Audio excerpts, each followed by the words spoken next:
Kylie Ossege. Thank you, and good morning to you, ma'am, and good morning to Detective Maine as well. With that, you may proceed with your statement this morning, ma'am.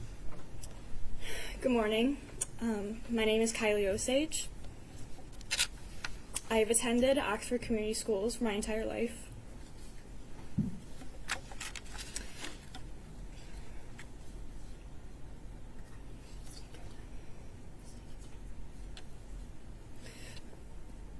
I often look back at pictures of me and my parents in 2009, walking into my first day of kindergarten. I was so innocent with my Barbie backpack, my My Little Pony lunchbox.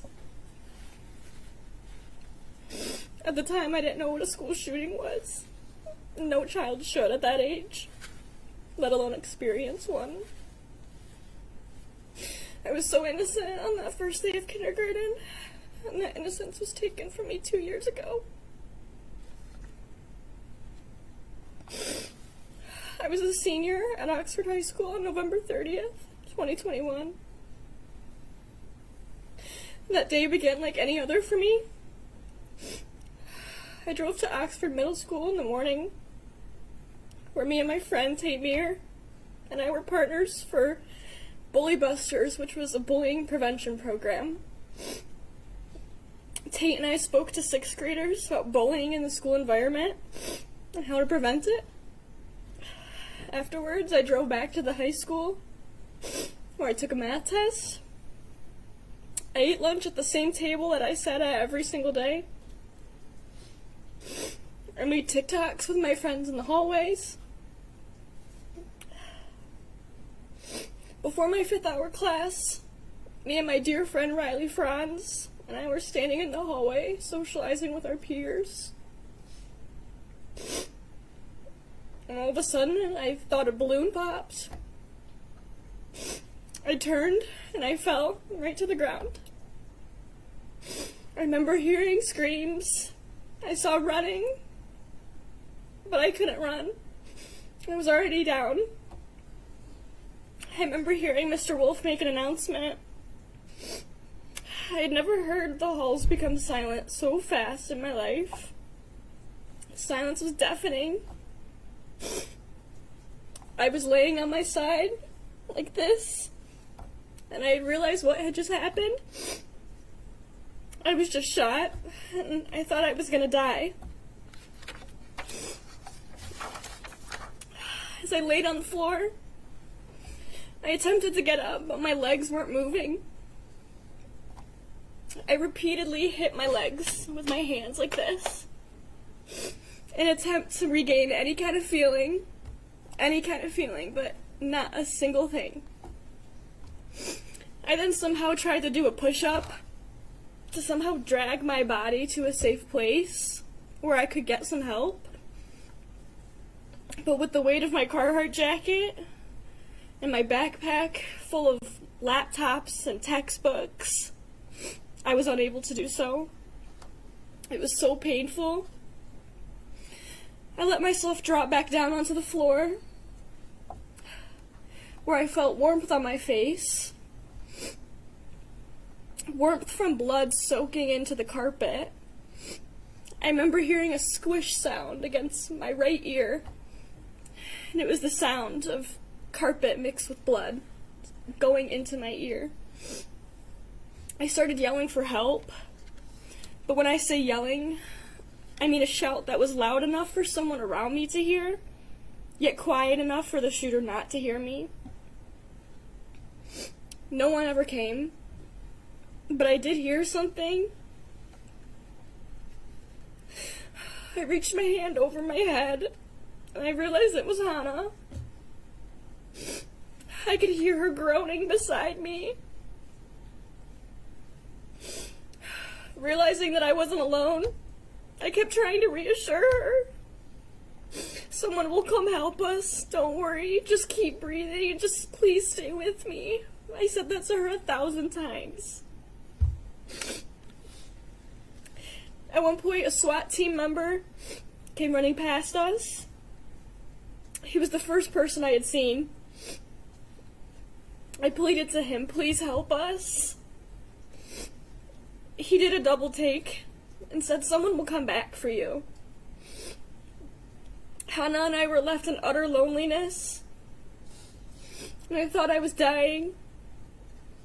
I kept repeating my mom's phone number to make sure my brain was functioning. I was creating math problems in my head and solving them to make sure I wasn't dying. I continued to yell for help.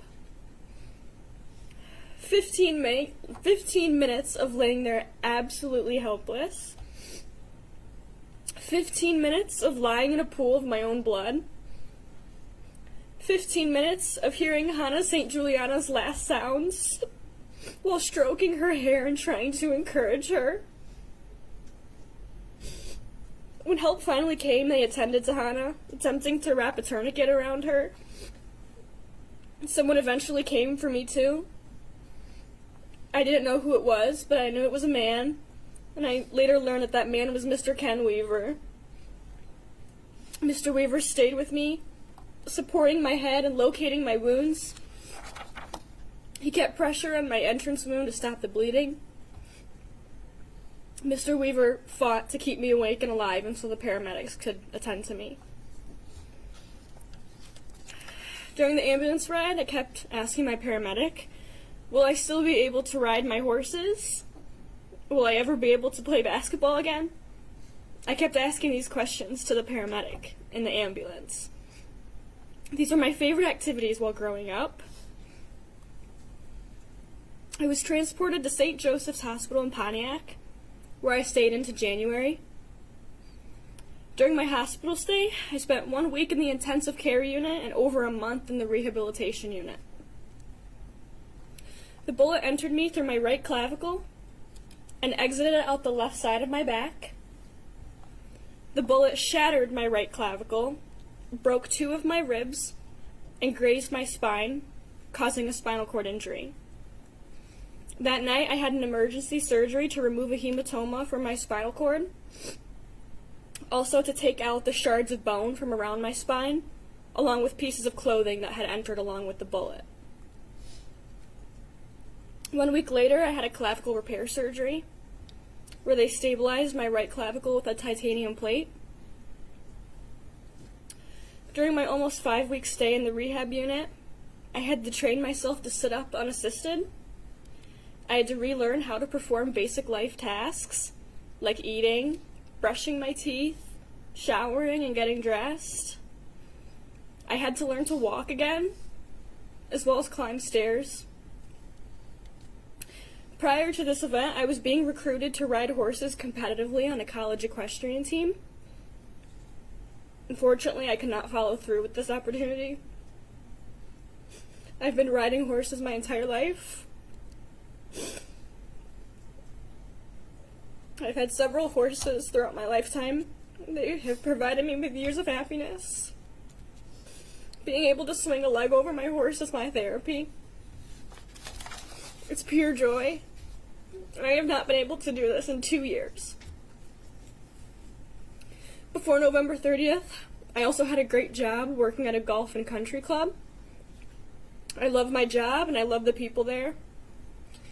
But unfortunately, I was unable to return to work and have not had a job since due to my disabled condition. I have not been able to earn any money for myself. 7 months after being discharged, I became a freshman at Michigan State University, where I'm continuing my education, carrying on with my life, because no one is ever going to stop me from living my life to the fullest. Michigan State has provided me with several accommodations, as I am still disabled and in extreme pain every single day. They were able to place me in a dorm that is close to all my classes. They provide transportation for me, since walking long distances is a battle. It was a 1-minute walk to the closest cafeteria. And without these accommodations, I would not have been able to complete my freshman year at Michigan State. This past summer, I underwent another spine surgery, where the surgeons fused my C6 to T7 vertebrae to stable my spine and correct a progressing deformity resulting from my injury. I was blessed to have found some excellent surgeons in New York City. My family and I spent 2 weeks recovering in New York. And Your Honor, to make everyone aware, back surgery is so hard. It causes intense pain and struggles. It's impossible to do anything yourself. I needed help just to roll over, sit up, stand up from a chair, get in and out of bed, and sip a glass of water. My 2 spine surgeries took the life out of me. Besides relearning daily life tasks, I had to stop playing tennis, riding horses, driving, and a whole list of other things that people can take for granted. Hanging out with my friends is hard, as the best I can do is sit down the whole time. I've been on a list of medications for the past 2 years, and I'm so tired of relying on medications to keep me out of my misery. I also have a thermoregulation disorder resulting from my spinal cord injury. With this condition, I'm unable to stay warm in cold weather or to keep my cool body warm, or keep my body cool during warm temperatures. This is a difficult condition to cope with, as I must keep the weather into consideration when making any plans or just choose to stay indoors. Currently, I'm a sophomore at Michigan State University, where all these accommodations are still in place. Even though I am able to attend school, I'm still in constant pain. Every single day when I get out of bed, the physical pain hits me hard. For reference, Your Honor, it has been 738 days of constant physical and mental pain. It has been 738 days without playing basketball or tennis. It has been 738 days of not being able to ride my horse. It has been 738 days of reliving the tragedy in my head every single hour. It has been 738 days of living with PTSD, scared of the thought of someone hurting me again. It has been 738 days of living with survivor's guilt, knowing that I could not save Hannah St. Juliana. 738 days and counting. For the rest of my life, I will live with these struggles. Still to this day, I'm in physical therapy. Twice a week for an hour, I attend therapy, where my therapist helped to ease my ongoing pain. We are also working on regaining all the strength back that I have lost. I will never be able to ice skate again. I will likely never be able to take my future children sledding. I will never be able to ride a roller coaster or jump on a trampoline ever again. I will never be able to participate in intramural sports teams at my school. I will never be able to attend sports in the student section at school, as my pain is unbearable during events like these. My life has changed its path entirely. However, Your Honor, I refuse to let the cowardly acts of a person affect the rest of my life. I will continue and live on for those that we've lost.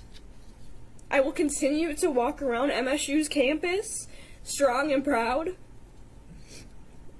I will continue to have compassion and spread love and joy and positivity everywhere I step foot. I will continue to advocate for those that have experienced something similar.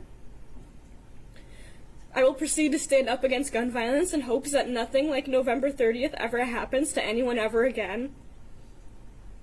And nothing will ever stop me from living my life to the absolute fullest. No one will ever take my happiness away from me, because I'm the strongest person I know. Your Honor, I've experienced many blessings and met many angels along this journey. I've come to know the love, compassion, and support of a community. I have so much to be thankful for. I'm grateful that I have the opportunity to stand here before you and tell you my story. I'm so blessed with my family. They have walked with me every single step of the way, and their strength is astounding. During both of my hospital stays, I met so many amazing individuals who have become some of my best friends or my family. They have supported me through every single endeavor. They took care of me and poured their hearts into my recovery. I'm beyond grateful for my hospital and healthcare family that have cared for me as if I'm their family. And I'm so fortunate to have some great friends who make changes to their lifestyles just to accommodate mine. Most of all, Your Honor, I'm thankful that I'm still here. I keep my faith and trust in a greater plan. As long as I'm on this earth, I will fight for justice for everyone in this country that has experienced something similar. Please, do not let anyone else suffer the impact and trials of our tragedy that we hear about today. Please let there be no opportunity for more tragedy and pain, because no one deserves this. Thank you for your time, and I hope my presence here today will help you make the right decision. Thank you for being here, and your strength and courage in speaking today is nothing short than admirable. So thank you for your statement.